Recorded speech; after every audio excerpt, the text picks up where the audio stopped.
From MTN News, this is Montana This Morning.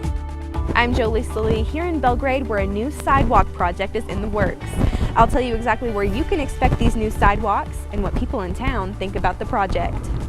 I'm Jonathan Amberian at the state capitol. I'll give you the latest update on a bill continuing to move forward at the legislature that would ban gender-affirming procedures for transgender youth in Montana. I don't want to do it. What? You do it. 6:32 on this Friday. Jesus. Layman J. It's McDonald. Friday, man. It's Friday. Matt Elwell. You're lucky I got back out of my chair and got up here for the last half hour. Hey, this morning, it's actually pretty quiet. We do have some snow showers out there. Changes, they're on the way. Scattered snow showers expected during the day. I think minor impacts for the afternoon, early evening, the mid-evening, man, just blossoming with heavy bands of snow. We do have some clearing skies for parts of the area already this morning. We'll see some scattered snow showers through the afternoon and evening. Heavy snow for parts of southwest Montana. We're talking 6, 8, 10 inches, depending on location. We're going to talk about the timing, the impacts, and all that, of course, coming up in just a few minutes. All right, looking forward to it, Matt. Well, the city of Belgrade is working towards creating a safer environment for pedestrians. As MTN's Jolie Sully reports, city doing this by adding some sidewalks. Here in Belgrade, students can be seen walking to and from school, and other pedestrians can be seen riding their bikes, skateboarding, and walking their dogs. The only problem is there's almost no sidewalks in town. I got a broken heel that's still healing, so I'm doing a lot of walking. Patrick Finn may not be from Belgrade, but he visits quite often. And when he does, he spends a lot of time outside doing this. And when you can catch a sidewalk, it's great. However, he says that's not always easy to do. Belgrade's a very friendly town, and it's a friendly town to walk in because of the people. But the sidewalks and stuff are not real pedestrian friendly. But luckily, this might change. Getting from here and then down to the high school. 2 new sidewalk improvement projects are in the works, according to Belgrade City Engineer Tom Eastwood. The proposals include the construction of new sidewalks and ADA ramps along Helen Drive and North Hoffman Street from Spooner Road to the Belgrade High School. Also along East Madison Avenue from South Broadway to Oregon Street. Eastwood says the projects would improve pedestrian safety in town. People don't have to walk in the street anymore, that separation from the vehicle traffic, and then provides connectivity to things like parks and the library and schools. Eastwood says a public meeting was held on the 22nd to gather input from the community, and residents who live on Helen Street were not too sure of the project. There are some concerns out there of, the potential loss of parking and, additional snow removal concerns and that with the sidewalks, but we did have some also in support. Eastwood says they're still seeking opinions on the project from the community. You can visit our website to learn how to share your feedback. If the project gets the green light, construction would begin next spring. But in the meantime, even with few sidewalks, People give you a lot of room and they wait for you and that sort of thing. So.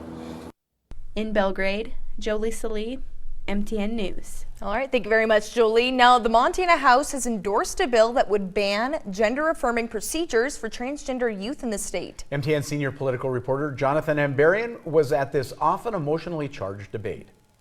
Senate Bill 99 had a contentious hearing in the Senate last month. Things in the House didn't get that heated, but it remained a sensitive topic. I know this next issue is a very contentious one. All sides of this issue hold their positions very dearly. We are going to keep this very tight to the bill. I expect the body to hold this debate in a very respectful way. SB 99 passed 65-35 in a preliminary vote Thursday, with almost all Republicans in support and all Democrats in opposition. The bill would prohibit gender-affirming procedures for transgender people younger than 18, including hormone treatment and surgeries. And it would threaten healthcare providers who do provide those treatments with a license suspension and legal liability. Supporters of the bill said it's not unusual for the state to restrict what minors can consent to, and that these procedures can carry long-lasting effects. It's important to remember that this bill is about permanent life-altering medical procedures. And it's also important to remember we're not talking about adults, we're talking about children. Let's be clear. We're not saying don't transition. We're simply saying, wait until you're 18.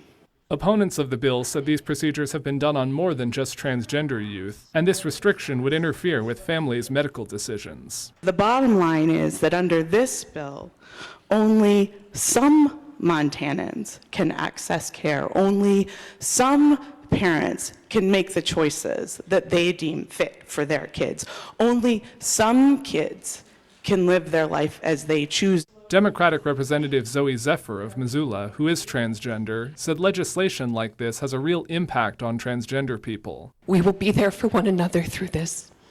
And ultimately, we will win this fight in the end.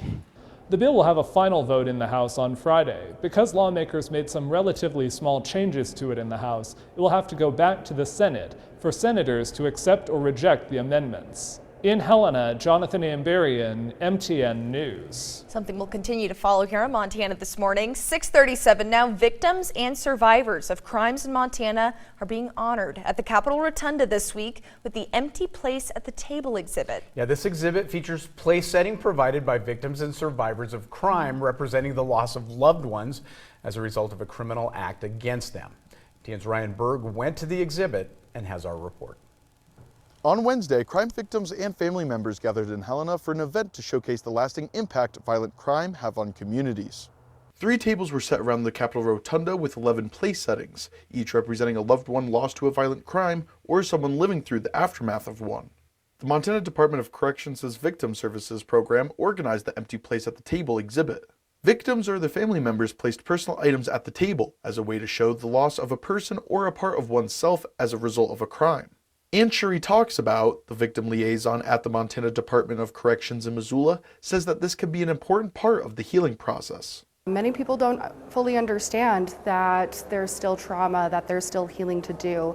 Just because that crime occurred and conviction is over with doesn't mean that people aren't experiencing trauma consistently. So it's nice to have that awareness piece. This is Talks About's second year helping run the Empty Place at the Table exhibit. She shared with me an experience that she had with an individual this year that really impacted her. We do have one individual that has 2 different place settings to the trauma that she experienced as an adult as well. And we've seen a lot of people really resonate with that story, with her re-victimization. So it's been really eye-opening. Talks About says that the Empty Place at the Table is a powerful way for victims to have their story told and heard. These are intimate pieces of those individuals' lives. It makes it real. So it's not just a statue, it's not just, it's what these people actually had in their lives, and shows that they were people and they had families and they are still loved. Wednesday was the final day of the 3-day exhibit. In Helena, Ryan Berg, MTN News. And that'd be a powerful exhibit to see. Absolutely.